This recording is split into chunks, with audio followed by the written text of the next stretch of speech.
കർത്താവ് നിങ്ങളെ ധാരാളമായിട്ട് അനുഗ്രഹിക്കുന്ന രാത്രിയില് നമ്മൾ വീണ്ടും ദൈവസന്നിധിയിൽ ഒരുമിച്ചായിരിക്കുമ്പോൾ നമ്മൾ ഈ ദിവസങ്ങളിൽ നമ്മളൊരു ഒരു വിഷയത്തിൽ നിന്നുകൊണ്ടാണല്ലോ ചിന്തിക്കുന്നത്, മനസ്സിനെ രൂപാന്തരപ്പെടുത്തുക. നമ്മൾ ഇന്നലെ വായിച്ച റോമാലേഖനം 12-ാം അധ്യായം 2-ാം വാക്യം, ആകയാൽ ഈ ലോകത്തിന് അനുരൂപമാകാതെ നല്ല നന്മയും പൂർണ്ണവും പ്രസാദവുമുള്ള ദൈവഹിതം എന്നതെന്ന് തിരിച്ചറിയേണ്ടതിന് മനസ്സിൽ പുതുക്കി രൂപാന്തരപ്പെടണം. അപ്പൊ അവിടെ വാക്യത്തിനകത്ത് ഒരു വളച്ചും തിരിച്ചും ഒന്നുമല്ല പറയുന്നത്, അത് നല്ല ഡയറക്റ്റ് ആയിട്ട് പറയുകയാണ്, മനസ്സ് പുതുക്കി രൂപാന്തരപ്പെടണം. Renew your mind. നിങ്ങളുടെ മൈൻഡിന്, അതായത് നമ്മുടെ പലപ്പോഴും നമ്മുടെ ജീവിതത്തിനകത്തുള്ള പ്രശ്നങ്ങൾക്കെല്ലാം കാരണം നാട്ടുകാരും വീട്ടുകാരും ഒന്നുമല്ല, നമ്മുടെ മൈൻഡ്. നമ്മൾ പലപ്പോഴും നമ്മൾ മനസ്സിലാക്കുന്നത് നമ്മുടെ അവര് കാരണോ ഇവര് കാരണോ നാട്ടുകാർ കാരണോ എന്റെ പ്രശ്നം കാരണോ എന്റെ ശാരീരിക പ്രശ്നം കാരണമാണ് എന്റെ ഫിനാൻഷ്യൽ ഇഷ്യൂ കാരണമാണ് എനിക്ക് മുന്നോട്ട് പോകാം. അല്ലല്ല, നമ്മുടെ മനസ്സ് പുതുക്കപ്പെടാത്തത് കൊണ്ടാണ് നമുക്ക് പലപ്പോഴും പല സ്ഥലത്ത് റീച്ച് ചെയ്യാൻ കഴിയാതിരിക്കുന്നത്. പ്രശ്നം ഒരിക്കലും ശാരീരികമായിട്ടുള്ളതല്ല, മാനസികമായിട്ടുള്ള നമ്മുടെ ചിന്തകളാണ്. സാമ്പത്തികമായിട്ടുള്ള വിഷയങ്ങൾ ചില സ്ഥലങ്ങളിൽ ചിന്തിച്ചു നോക്കിയേ, അവരുടെ വീട്ടിലോ അവരുടെ ജീവിതത്തിനോ വേണ്ട പോലെ സാമ്പത്തികമായ ഭദ്രതയൊന്നും അവർക്കില്ല. പക്ഷെ അവരുടെ ജീവിതത്തിൽ അവർ അനുഗ്രഹിക്കപ്പെട്ട് നിൽക്കുക, കാരണം അവരുടെ മനസ്സ് അനുഗ്രഹിക്കപ്പെട്ട നിലനിൽക്കുക. അപ്പൊ ചിലർക്ക് ജോലിയില്ല, ചിലർക്ക് ജോലിയുണ്ട് പക്ഷെ സ്വസ്ഥതയില്ല. പക്ഷെ ജോലിയില്ല ചിലർക്ക്, പക്ഷെ അവരുടെ മനസ്സിൽ സ്വസ്ഥതയോട് ഇരിക്കുന്നുണ്ട്. അപ്പോ എവിടെയാണ് മാറ്റം? അവരുടെ ഹൃദയത്തിനകത്ത് മനസ്സിനെ രൂപാന്തരപ്പെടുത്തുക. നമ്മുടെ മൈൻഡ് എന്ന് പറയുന്നത്, മനസ്സിനെ രൂപാന്തരപ്പെടുത്തുക എന്ന് പറയുന്നത്, അത് നമ്മുടെ ജീവിതത്തിനകത്ത് ഫലം കായ്ക്കാനും കർത്താവിന്റെ പ്രയോജനപ്പെടുവാനായിട്ടും വളരെയേറെ ആവശ്യമുള്ള ഒരു കാര്യമാണ്. Transform your mind. നിങ്ങളുടെ മൈൻഡിനെ രൂപാന്തരപ്പെടുത്തുക, മനസ്സിനെ രൂപാന്തരപ്പെടുത്തുക. ഈ മനസ്സിനകത്തുണ്ടാകുന്ന രൂപാന്തരം എന്ന് പറഞ്ഞാൽ, എങ്ങനെയാണ് മനസ്സിന് രൂപാന്തരം വരുന്നത്? മനസ്സിനകത്ത് രൂപാന്തരം വരുന്നത് എങ്ങനെയാ? ഇപ്പൊ ഞാൻ നിങ്ങളോട് പറയുകയാണ്, ഒരു ഉദാഹരണമാണ് പറയുന്നത്. അപ്പൊ നിങ്ങൾ ശ്രദ്ധിച്ചാലേ മനസ്സിലാവത്തില്ല. എല്ലാവരും ഒന്ന് ശ്രദ്ധിക്കാമോ ഇങ്ങോട്ട്? അതായത് നിങ്ങളോട് ഞാൻ പറയുകയാണ്, നിങ്ങളുടെ രാജ്യത്തിന്റെ പ്രധാനമന്ത്രി ആയാൽ, അടുത്ത മാസം നിങ്ങൾ പ്രധാനമന്ത്രി അല്ലെങ്കിൽ നിങ്ങളുടെ ദേശത്തിന്റെ ഉന്നതമായ ഒരു അധികാരത്തിലേക്ക് നിങ്ങൾ വന്നാൽ, നിങ്ങൾ എന്തൊക്കെ ചെയ്യുമെന്ന് ഒന്ന് ചിന്തിക്കാനായിട്ട് പറഞ്ഞാൽ, നിങ്ങളോട് പറയാ കണ്ണു അടച്ച് എല്ലാവരും ചിന്തിച്ചേ എന്ന് പറഞ്ഞാൽ, നിങ്ങൾ കണ്ണു അടച്ച് ചിന്തിക്കുന്ന ഏത് ഭാഷയിലായിരിക്കും? നിങ്ങൾ കണ്ണടച്ച് ചിന്തിക്കുന്ന ഏത് ഭാഷയിലായിരിക്കും? സംസ്കൃതത്തിലായിരിക്കോ, കന്നഡയിലായിരിക്കോ, തെലുങ്കിലായിരിക്കോ, ഹിന്ദിയിലായിരിക്കോ, മറാഠിയിലായിരിക്കോ, ഫ്രഞ്ചിലായിരിക്കോ, ഇംഗ്ലീഷിലായിരിക്കോ, ഏത് ഭാഷയിലായിരിക്കും? നിങ്ങളുടെ ലാംഗ്വേജ് അനുസരിച്ചാണ് നിങ്ങൾ ചിന്തിക്കുന്നത്. ലാംഗ്വേജ് നിങ്ങൾ നല്ലപോലെ ശ്രദ്ധിക്കണേ. Words are not language. വാക്കുകളല്ല ഭാഷ. ഭാഷയുടെ പ്രയോഗമാണ് എന്തു പറയുന്നത്? വാക്കുകളുടെ പ്രയോഗത്തെയാണ് ഭാഷ എന്ന് പറയുന്നത്. നിങ്ങൾ നല്ലപോലെ ശ്രദ്ധിക്കണേ. നമുക്ക് ഇതെല്ലാം കിട്ടുമല്ലോ, നിങ്ങൾക്ക് നാളെ ഇതെല്ലാം നല്ല സൂപ്പറായിട്ട് ഇതിനകത്ത് വരും. അതായത് വാക്കുകൾ നിങ്ങൾ പറയുകയാണ്, എന്താ പറയുക? നിങ്ങൾ പറയുകയാണ് ഞാൻ സുഖമായിരിക്കുന്നു. അതൊരു വാക്കുകൾ ചേർത്തൊരു ഭാഷ. പക്ഷെ അവന്റെ ഭാഷ അത്ര ശരിയല്ല. എന്താണ് ഈ ഭാഷ എന്ന് പറയുന്നതുകൊണ്ട് അർത്ഥമാക്കുന്നത്? അവരുടെ ലാംഗ്വേജ് എപ്പോഴും നെഗറ്റീവ് പറയത്തുള്ളൂ. ഭാഷ, ദാറ്റ് ഈസ് അബൌട്ട് ലാംഗ്വേജ്. അപ്പൊ നിങ്ങളുടെ ചിന്ത എന്തുമായിട്ട് കണക്റ്റഡാ? നിങ്ങളുടെ ഭാഷയായിട്ട് കണക്റ്റഡാ. നിങ്ങൾ എപ്പോഴും ശാപം മാത്രമാണ് പറയുന്നത്. നിങ്ങളുടെ മൈൻഡ് ശാപത്തെ ചിന്തിക്കും. നിങ്ങളുടെ മൈൻഡ് എപ്പോഴും രോഗത്തെ കുറിച്ചാണ് പറയുന്നത്. നിങ്ങൾ രോഗത്തെ കുറിച്ചാണ് നിങ്ങൾ പറയുന്നത്. നിങ്ങളുടെ മൈൻഡ് അതിലേക്ക് പോകും. അപ്പോ മൈൻഡ് എന്തുമായിട്ട് കണക്റ്റഡാ? നിങ്ങളുടെ ലാംഗ്വേജുമായിട്ട് കണക്റ്റഡാ. അപ്പം where you need to change your language, not your words but the language. നിങ്ങളുടെ ലാംഗ്വേജ് മാറും. നിങ്ങൾക്ക് മനസ്സിലായല്ലോ? വേർഡ്സ് എന്ന് പറഞ്ഞാല് അർത്ഥമുള്ള വാക്കുകൾ അത്രേ ഉള്ളൂ. പക്ഷെ ഭാഷ, ലാംഗ്വേജ് എന്ന് പറഞ്ഞാൽ, അതായത് നമ്മുടെ സാഹചര്യങ്ങളെ പോലും മാറ്റുന്ന പോലെ ചിലപ്പോൾ നമ്മൾ ഭാഷ പറയുന്നത്. ഞാൻ ഈ രോഗമായിട്ട് തീരുമെന്നാ തോന്നുന്നത്, ഞാൻ ഗുണം പിടിക്കുമെന്ന് തോന്നുന്നില്ല, എന്നെ വല്ല പ്രയോജനം, എന്നെ കൊണ്ട് വല്ല പ്രയോജനമുണ്ടോ? ഞാൻ എന്തിനു കൊള്ളാം? ഞാനൊരു പരാജയമാണ്. ഇപ്പൊ നമ്മുടെ ജീവിതത്തില് language is most important than your words. നിങ്ങളുടെ ഭാഷ നിങ്ങളുടെ ചിന്തയെ വളരെയേറെ സ്വാധീനിക്കുന്ന ഒന്നാണ്. അത് എവിടെ മാറ്റണം? നിങ്ങളുടെ ലാംഗ്വേജ് ചേഞ്ച് ചെയ്യണം. You need to speak good. നിങ്ങൾ നല്ല കാര്യം പറയണം. നിങ്ങളെ കുറിച്ച് നല്ലത് പറയണം. നിങ്ങളുടെ കുടുംബത്തെ കുറിച്ച് നല്ലത് പറയണം. നിങ്ങളുടെ തലമുറകളെ കുറിച്ച് നല്ലത് പറയണം. നിങ്ങളുടെ ഭാവിയെ കുറിച്ച് നല്ലത് പറയണം. നിങ്ങൾ കാണുന്നത് തിന്മയായിരിക്കുമെന്നേ, പക്ഷെ അത് പറയരുത്. നന്മയെ പറയോ, നന്മയെ പറയോ, നന്മയെ പറയാവൂ, നല്ലതേ പറയോ. അപ്പൊ അവിടെ ഈ മനസ്സ് പുതുക്കി രൂപാന്തരപ്പെടണം. മനസ്സ്, നമ്മൾ ചിലര് പറയുന്ന ഒരു വാക്കുണ്ടല്ലോ, നമ്മള് ചിലര് മെലിഞ്ഞിരിക്കുമ്പോ ആളുകൾ ഇങ്ങനെ ചോദിക്കാറുണ്ട്, നിങ്ങൾ കഴിക്കുന്നതല്ല എങ്ങോട്ടാ പോകുന്നത് എന്തൊരു ചുമ്മാ ഒരു ഭാഷയ്ക്ക് പറയും. ഉടനെ ചിലര് ഒരു ഭാഷയിൽ പറയുന്ന ഒരു വാക്കുണ്ടല്ലോ, അതെ, മനസ്സ് നന്നായിരുന്നാലേ ശരീരം നന്നാവും. ഈ മനസ്സെന്ന് പറയുന്നത് നമ്മുടെ ജീവിതത്തിന്റെ എല്ലാ മേഖലകളെയും വളരെയേറെ സ്വാധീനിക്കുന്ന ഒരു കാര്യമാണ് മനസ്സ്. ഞാൻ നിങ്ങളുടെ ഒരു കാര്യം പറയാം. നിങ്ങള് ലോകത്തിൽ ഏറ്റവും അനുഗ്രഹിക്കപ്പെട്ട സ്ഥലത്താണ് നിങ്ങൾ ജീവിക്കുന്നെങ്കിലും, ലോകത്തിൽ ഏറ്റവും അനുഗ്രഹിക്കപ്പെട്ട വ്യക്തിയാണ് നിങ്ങളെങ്കിലും, നിങ്ങളുടെ മനസ്സ് ശരിയല്ലെങ്കിൽ നിങ്ങൾക്ക് ഒരിക്കലും ആ ജീവിത സാഹചര്യം ആസ്വദിക്കാൻ പറ്റില്ല.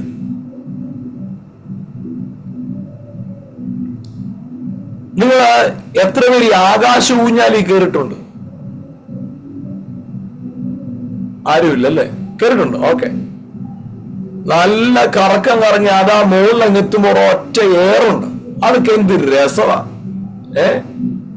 പക്ഷേ അത് കയറിയിരിക്കുന്നവാടെ പേടിച്ചു കഴിഞ്ഞാൽ ആസ്വദിക്കല്ല ചെയ്യുന്നത്. ചങ്കിടിച്ചിട്ട് എപ്പോഴാണ് നിർത്തുന്നതെന്ന് ചിലപ്പോ താഴെ വരുമ്പോ പറയും, ചേട്ടാ സ്വിച്ച് ഓഫ് ചെയ്യാൻ പറയും. നിങ്ങളുടെ ജീവിതത്തിനകത്ത് നിങ്ങളുടെ സാഹചര്യങ്ങളോ, നിങ്ങളുടെ പണമോ, നിങ്ങളുടെ വീടോ, നിങ്ങളുടെ വണ്ടിയോ, നിങ്ങളുടെ പണമോ, നിങ്ങളുടെ കുടുംബമോ, നിങ്ങളുടെ ഭാര്യയോ, നിങ്ങളുടെ ഭർത്താവോ, നിങ്ങളുടെ മക്കളോ, ഇതൊന്നുമല്ല നിങ്ങളുടെ ജീവിതത്തെ ആസ്വാദ്യകരമാക്കുന്നത് നിങ്ങളുടെ മനസ്സാണ്, യുവർ മൈൻഡ്.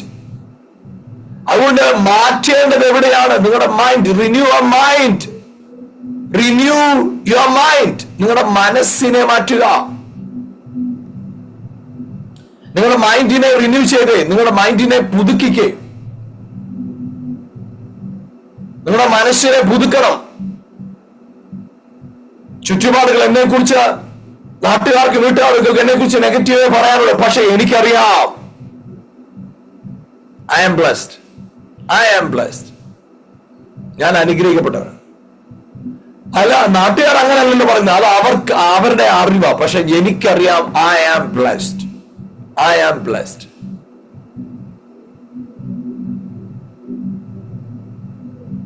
ചിലപ്പോൾ ചിലരുടെ ജീവിതത്തിനകത്ത് അവർ പരിമിതിയുള്ള സാഹചര്യത്തിൽ കൂടെ പോകുന്നത്. ചെറിയ വീട്ടിലാണ് താമസിക്കുന്നത്. നല്ല വസ്ത്രമില്ല ഉടുക്കാൻ, നല്ല ഭക്ഷണമില്ല കഴിക്കാൻ.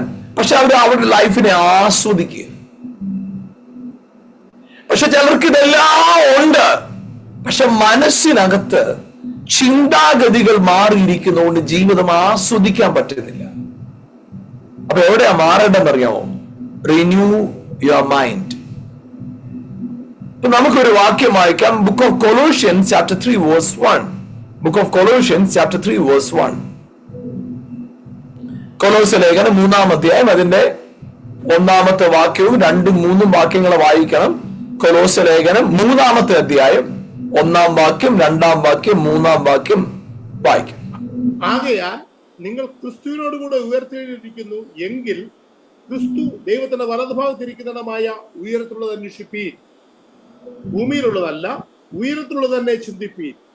നിങ്ങൾ മരിച്ചു, നിങ്ങളുടെ ജീവൻ ക്രിസ്തുവിനോട് കൂടെ ദൈവത്തിൽ മറഞ്ഞിരിക്കുന്നു. നല്ല കാര്യം കേട്ടോ, അടിപൊളി വാക്യം അത്. 1-ാമത്തെ വാക്യം വായിച്ചേ ബ്രദറെ. ആകയാൽ നിങ്ങൾ ക്രിസ്തുവിനോട് കൂടെ ഉയർത്തെഴുന്നേറ്റിരിക്കുന്നു എങ്കിൽ ക്രിസ്തു ദൈവത്തിന്റെ വലതുഭാഗത്തിരിക്കുന്നതുമായ ഉയരത്തിലുള്ള അന്വേഷിപ്പീൻ. അത് ഞാൻ ഒന്ന് സിമ്പിൾ ആയിട്ട് നിങ്ങൾക്ക് മനസ്സിലാവുന്ന പോലെ പറയട്ടെ. നിങ്ങൾ ഉയരത്തുള്ളത് ചിന്തിക്കണമെങ്കിൽ നിങ്ങൾ ക്രിസ്തുവിന് കൂടെ ഉയർക്കണം. ക്രിസ്തുവിന്റെ കൂടെ ഉയർത്തെഴുന്നേറ്റാലേ നിങ്ങൾക്ക് എന്ത് ചെയ്യാൻ പറ്റുള്ളൂ? ഉയരത്തിലുള്ളത് ചിന്തിക്കാൻ പറ്റൂ. അപ്പൊ ഉയരത്തിലുള്ളത് ചിന്തിക്കണേ എവിടെ മാറണം?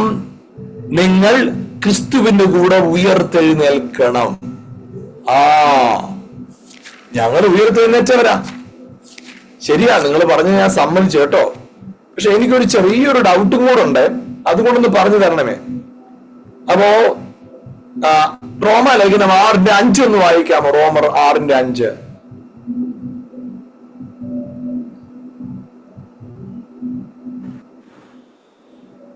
അവന്റെ മരണത്തിന്റെ സാദൃശ്യത്തോട് നാം ഏകീഭവിച്ചവരായെങ്കിൽ പുനരുത്ഥാനത്തിന്റെ സാദൃശ്യത്തോടും ഏകീഭവിക്കും. അപ്പൊ അവരോടുകൂടെ ഉയർത്തെഴുന്നേറ്റുവെങ്കിൽ ഉയരത്തിലുള്ളത് ചിന്തിക്കണം. അപ്പൊ ഈ ഉയരത്തിലുള്ളത് ചിന്തിക്കണമെങ്കിൽ ആദ്യം എന്നാ സംഭവിക്കുന്ന അറിയാമോ? ഈ താഴെയുള്ള ചിന്തയ്ക്ക് മരിക്കണം. സൗഖ്യത്തെ കുറിച്ച് ചിന്തിക്കണമെങ്കിൽ രോഗത്തിന്റെ ചിന്തയ്ക്ക് മരിക്കണം. അനുഗ്രഹത്തെ കുറിച്ച് ചിന്തിക്കണമെങ്കിൽ ശാപത്തിന്റെ ചിന്തയ്ക്ക് മരിക്കണം. അത് പറഞ്ഞ് പറഞ്ഞ് പറഞ്ഞ് പറഞ്ഞ് പറഞ്ഞ് നമ്മൾ എന്താ പറയുന്നത്? ഓ, എനിക്ക് ആരുമില്ല. എന്നിട്ട് നമ്മൾ എന്നാ പറയുന്നത്? നമ്മൾ ഭയങ്കര പാട്ട് പാടും, യേശു മാത്രം മതി. എന്നിട്ട് നമ്മൾ സിറ്റുവേഷൻ വരുമ്പോ എന്നാ പറഞ്ഞ? എന്റെ കൂടെ ആരുമില്ല. ഞാനൊരു കാര്യം ചോദിക്കട്ടെ, നിങ്ങൾക്ക് നമ്മുടെ നാട്ടിലെ പ്രധാനമന്ത്രിയെ പരിചയം ഉണ്ടെങ്കിൽ, നല്ല ക്ലോസ് ഫ്രണ്ട് ആണ് അദ്ദേഹം, ഇല്ലെങ്കിൽ നിങ്ങളുടെ നാട്ടിലെ പ്രസിഡന്റുമായിട്ട് നിങ്ങൾക്ക് വളരെ അടുത്ത ബന്ധമാണ്, അദ്ദേഹത്തിന് ഫോൺ നമ്പർ നിങ്ങളുടെ കയ്യിലുണ്ട്, നിങ്ങൾക്ക് ആൻസർ ചെയ്യും. അപ്പൊ നിങ്ങൾ ആരെങ്കിലും, എനിക്ക് നമ്മുടെ നാട്ടിലെ പ്രസിഡന്റിനെ മാത്രമേ എനിക്ക് പരിചയമുള്ളൂ, എനിക്ക് എല്ലാമായിട്ട് എനിക്ക് നമ്മുടെ നാട്ടിലെ പ്രസിഡന്റ് മാത്രം ഉള്ളതെന്നാണോ പറയുന്നത്? നമ്മൾ എങ്ങനെ ആയിരിക്കും പറയുന്നത്? പോയി പണി നോക്കാൻ പറ. എനിക്ക് നമ്മുടെ മെയിൻ ആള് എന്റെ കൂട്ടല്ലേ, എന്റെ ഫ്രണ്ടാ, എന്റെ ഡാഡി, എന്റെ ചേട്ടന്. അവര് പണി നോക്കാൻ പറ. എന്റെ നമ്പർ 1 ആൾ എന്റെ കൂടെ ഇരിക്കുമ്പം. എന്നിട്ട് നമ്മൾ എന്താ പറയുന്നത്? ലോകത്തിൽ അധികാരി കൂടുള്ളപ്പോ നമ്മൾ പറയും, ഇല്ലോ ഞാൻ ആരാന്നറിയോ? പക്ഷെ അധികാരികളുടെ അധികാരി, രാജാക്കന്മാരുടെ രാജാവ്, ചക്രവർത്തികളുടെ ചക്രവർത്തി, അധിപതികളുടെ അധിപതിയായവൻ നമ്മുടെ ഹൃദയത്തിൽ വന്ന് വസിക്കുമ്പോ നമ്മൾ പറയാ, എനിക്ക് യേശു മാത്രമേ ഉള്ളൂ. അത് പറയുമ്പോ എന്ത് പറയണമെന്നറിയോ? എങ്ങനെ പറയണമെന്നറിയോ? എന്തെല്ലാം വന്നാലും എന്റെ കൂടെ യേശു ഉള്ളതേ, യേശു ഉണ്ട്. യേശു എന്റെ കർത്താവ് എന്റെ കൂടെ ഉണ്ട്. സകലത്തെയും സൃഷ്ടിച്ച ദൈവം എന്റെ കൂടെ ഉണ്ട്. ദൈവം എനിക്ക് അനുകൂലമെങ്കിൽ പ്രതികൂലമാർ. ദൈവം എനിക്ക് അനുകൂലമെങ്കിൽ പ്രതികൂലമാർ. നമ്മുടെ ഭാഷ മാറട്ടെ. Change your language. Change your language. Change your language. Not the words but the language. Change your language. Change your language. Not the words, but change your language. Change your language. നിങ്ങളുടെ ഭാഷ മാറ്റുക. നിങ്ങളുടെ ഭാഷ മാറ്റുക. നിങ്ങളുടെ ഭാഷ മാറ്റുക. നിങ്ങൾ പറയാൻ തുടങ്ങി, ഞാൻ അനുഗ്രഹമാണ്, ഞാനൊരു അനുഗ്രഹമാണ്, ഞാനൊരു അനുഗ്രഹമാണ്, ഞാൻ ഉയർച്ച തന്നെ പ്രാപിക്കും. തോറ്റ് കിടക്കുമ്പോൾ പറയാമോ, ഞാൻ ജയാളിയാണ്. തകർന്നു കിടക്കുമ്പോൾ പറയാമോ, ഞാൻ ജയാളിയാണ്. ശൂന്യത കിടക്കുമ്പോൾ ഞാൻ പറയാമോ, ഞാൻ നിറവുള്ളവനാണ്. ഹല്ലേലൂയ. അപ്പൊ എന്ത് ചെയ്യണമെന്നറിയാം? അവന്റെ കൂടെ ഉയർത്തെഴുന്നേറ്റവർക്ക് ഉയരത്തുള്ളത് ചിന്തിക്കാൻ പറ്റും. അവന്റെ കൂടെ ഉയർത്തെഴുന്നേൽക്കണം. ആദ്യം എന്ത് ചെയ്യണം? അവന്റെ കൂടെ മരിക്കണം. അവന്റെ കൂടെ എന്ന് പറഞ്ഞേ, അവന്റെ കൂടെ മരിക്കണം. അവന്റെ കൂടെ മരിക്കണം. എന്താ അവന്റെ കൂടെ മരിക്കുക എന്ന് പറഞ്ഞ? എന്താ അവന്റെ കൂടെ മരിക്കുക? എന്താ മരണം? എന്താണ് മരണം? യേശുവിന്റെ കൂടെ മരിക്കുക എന്ന് പറഞ്ഞ എന്താ? യേശുവിന്റെ കൂടെ മരിച്ചാൽ യേശുവിന്റെ കൂടെ ഉയർത്തെഴുന്നേൽക്കാം. ലാസർ മരിച്ചത് എങ്ങനെയാ? കൈയും കാലും അനങ്ങാതായി. കൈയും കാലും എല്ലാം ഉണ്ടായിരുന്നു, ചെവിയും കണ്ണും മൂക്കും എല്ലാം ഉണ്ടായിരുന്നു, എല്ലാം ഓഫായി പോയി. ഒറ്റ നിമിഷം എല്ലാം സ്വിച്ച് ഓഫ് ആയി പോയി. 4-ാം ദിവസം സ്വിച്ച് ഓൺ ചെയ്തു. എങ്ങനെ എഴുന്നേറ്റ് വരുന്നേ? മരിക്കുന്നതിന് മുമ്പ് എങ്ങനെയായിരുന്നു അതുപോലെ തന്നെ എഴുന്നേറ്റ് വരുന്നേ. ശ്രദ്ധിക്കേ, അതായത് മരിക്കുന്നതിന് മുമ്പ് എങ്ങനായിരുന്നോ അതുപോലെ തന്നെ ലാസർ എഴുന്നേറ്റ് വരുന്നേ. പക്ഷേ ഞാൻ ഈ പറയുന്ന എന്റെ ഡാഡി ഉണ്ടല്ലോ, എന്റെ അപ്പ, എന്റെ ക്രിസ്തു, അവൻ മരിക്കുന്നതിന് മുമ്പ് എങ്ങനായിരുന്നു അങ്ങനല്ല എഴുന്നേറ്റ് വന്നേ. മരിക്കുന്നതിന് മുമ്പ് ഉണ്ടായിരുന്നത് സാധാരണ ശരീരമാണ്, എഴുന്നേറ്റ് വന്ന് തേജസ്സിന്റെ ശരീരമായിട്ടാണ്. അവന്റെ കൂടെ മരിക്കാന്ന് പറഞ്ഞാൽ പറയും, ഇനി ജഡപ്രകാരം എനിക്ക് ചിന്തയില്ല, ഞാൻ ജഡപ്രകാരം ഇനി ചിന്തിക്കത്തില്ല, ജഡപ്രകാരം ഞാൻ കാര്യങ്ങളെ കാണത്തില്ല, ജഡപ്രകാരം ഞാൻ പറയത്തില്ല. ഞാൻ അവന്റെ കൂടെ മരിച്ചെന്നേ. ഇനി അവന്റെ കൂടെ മരിച്ചെങ്കിൽ ഇനി ജഡമല്ല എന്റെ മുമ്പിൽ നിൽക്കുന്നത്, എന്റെ മുമ്പിൽ വെളിപ്പെടുന്നത് ആത്മാവ. അവന്റെ കൂടെ മരിക്കണം എങ്കിൽ അവന്റെ കൂടെ ജീവിക്കാം, അവന്റെ കൂടെ ഉയർക്കാം. ഹല്ലേലൂയ. അവന്റെ കൂടെ മരിച്ചുവെങ്കിൽ അവന്റെ കൂടെ ഉയർത്തെഴുന്നേൽക്കാന്നേ. മനസ്സിലായോ? അപ്പൊ യേശുവിന്റെ കൂടെ മരിച്ചാൽ ഉള്ള ഗുണം എന്നാ? ഇനി എനിക്ക് പഴയ ദേഷ്യമില്ല, പഴയ വെറുപ്പില്ല, കയ്പില്ല, നെഗറ്റീവില്ല, ശാപമില്ല, തകർച്ചയില്ല, നിരാശയില്ല, കുറ്റബോധമില്ല. I am a new creation. I am a new creation. I am a new creation. I am a new creation.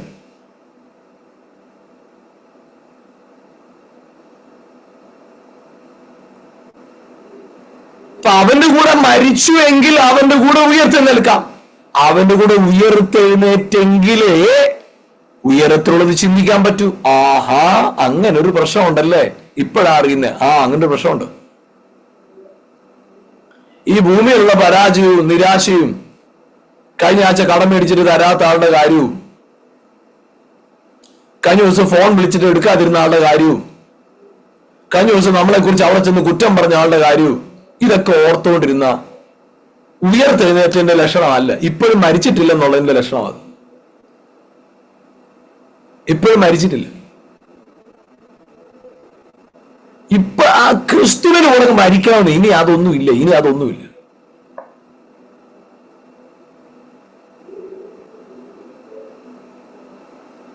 ഈ ക്രിസ്തുവിന്റെ കൂടെ ഉയർത്തെഴുന്നേറ്റ് കഴിഞ്ഞാൽ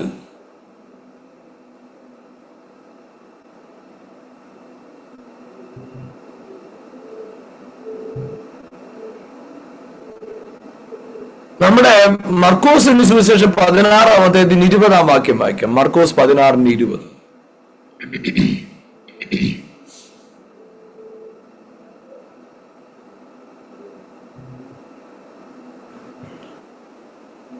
അവർ പുറപ്പെട്ടു, എല്ലായിടത്തും പ്രസംഗിച്ചു. കർത്താവ് അവരുടെ കൂടെ പ്രവർത്തിച്ചും അവരാൽ നടന്ന അടയാളങ്ങളാൽ വചനത്തെ ഉറപ്പിച്ചും പോന്നു. ഈ പത്രോസ് ഈ സുന്ദര ദേവാലയ ഗോപുരത്തിൽ ഒരുത്തനെ കൈപിടിച്ച് എഴുന്നേൽപ്പിച്ചു. ഉടനെ അവരെല്ലാരും കൂടി ഇവനെ വലിയ ആളായിട്ട് കാണും. ഈ പൗലോസ് പോയടത്തിൽ അത്ഭുതം നടന്നു, പിന്നെ അവനെ ദൈവമായിട്ടാണ് എല്ലാവരും കാണുന്നത്. അപ്പൊ ഇത് ഈ ഉയർത്തെഴുന്നേറ്റ് കർത്താവിന്റെ പ്രത്യേകത. ഈ യേശു മരിക്കുന്നതിന് മുമ്പ് അങ്ങനെ തന്നെ ആയിരുന്നു.